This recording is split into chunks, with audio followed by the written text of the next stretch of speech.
She had detested it when her race sent out newborn infants alone out to planets, and she had been one of the few who had spoken out against it, only to have the elders ignore her. What a bunch of idiots! She vowed on her mother pride to ensure that her son did not experience the same way if she could. When one of the house's AI floating computers, a Kellex, came toward her, she had to resist the urge to spring and kill the thing out of instinct. Damn things still made her feel uneasy. She demanded, turning away from the ship. What is it? Blinking, Nanban nodded and returned upstairs to let the families in. Pardon me, Mistress, Science Council Head, Sulvan, along with his granddaughter, as well as Zor-El, Kala and Zay, and their daughter are at the entrance. The machine alerted. More than anything else, Sulvan said. They're getting worse. As they entered the living room, Kala and Nanban carried the sleeping girls upstairs to Naruto's room, where they were placed on his bed, leaving space for 3 kids. Zor-El took Kala to his chest and gave her a comforting hug as he felt her trembling, but he didn't blame her. Kala scowled in concern and said, Will we be okay? Who could predict when Krypton would be destroyed? They had to have understood the risks they were putting themselves in, Sulvan said, clenching his teeth in rage.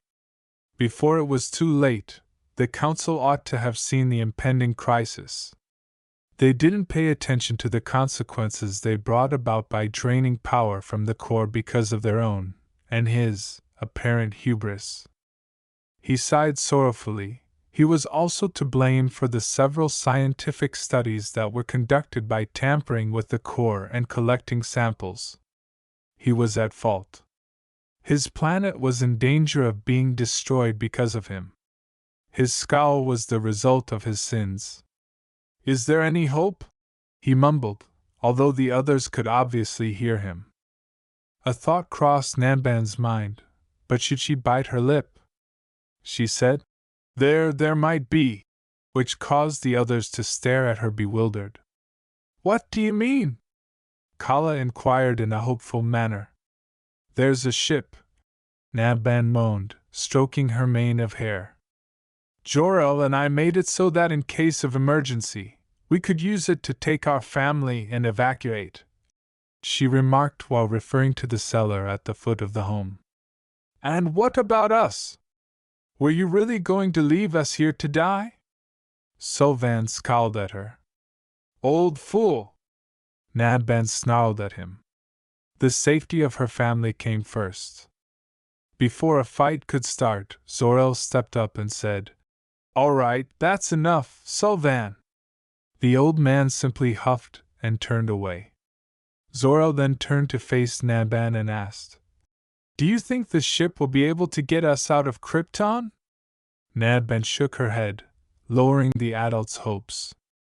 The ship was only had enough part to make enough space for me, Jor-El, Naruto, and maybe even Crypto. It won't hold all of use, 5 people at best, she stated. Everyone cast their eyes downward. Biting her lower lip, Kala began. But can it hold the children? Everyone stared at her in amazement, surprise, and bewilderment. Sulvan said, Kala, what are you saying? Our home is dying, and who knows how long we have left. I'm scared, very much so, but even more at the thought of my precious Kara dying at such a young age, never being able to truly experience the wonders of life, and I know you all felt the same, Sulvan and Nanban said. Why should our children and grandchild suffer such a fate, when there is a chance for them to live on? You want me to put the children on the ship and send them off, saving them, Nanban said, squinting as she saw where the blonde mother was heading. Kala gave a nod. Sulvan groaned and ran a hand through his gray hair back, unsure of how to feel. Lara was all he had left, and the thought of never seeing her again broke his heart, yet his sole worry was for her safety. I agree, he said. Nanban nodded after biting her lip.